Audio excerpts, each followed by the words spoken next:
ನಾವಿರುವಂಥ ಜಾಗ Bibi Heybat oil fields ಅಂತ. ಇದು ಬಾಕುಯಿಂದ ಸ್ವಲ್ಪ ಔಟ್ಸ್ಕರ್ಟ್ಸಲ್ಲಿದೆ. ಈಗ ನಾವು ನೋಡ್ತಿರೋದು the world's first industrially drilled oil well. So 1846 when the industrial revolution started, when the oil requirement increased. So ಇದು industrially drilled oil well, first ತೈಲಬಾವಿ ವರ್ಲ್ಡಲ್ಲೇ ಆಗಿರೋದು, ಜಗತ್ತಲ್ಲೇ ಆಗಿರೋ ಫಸ್ಟ್ ತೈಲಬಾವಿ. ಅಜರ್ಬೈಜಾನ್ ಆಚೆ ಸುಮಾರು ಒಂದು 15 ಕಿಲೋಮೀಟ್ರ್ ಆಚೆ ಇದೆ oil well, Bibi Heybat oil fields ಅಂತ. ಸುಮಾರು ಆಯಿಲ್ ವೆಲ್ಸ್ ಇನ್ನೂ ಫಂಕ್ಷನಿಂಗ್ ಆಗಿದೆ ಇಲ್ಲಿ. ಹತ್ತಿರ ಹೋದರೆ ಆಯಿಲ್ ವಾಸನೆ ಕೂಡ ಬರ್ತಾ ಇದೆ.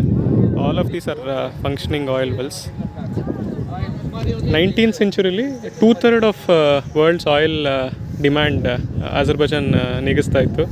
As of today 1/5, which is 20% of world's oil demand, Azerbaijan is taking care. So that's the reason this country is so rich. World's first industrially drilled oil well, Baku, Azerbaijan.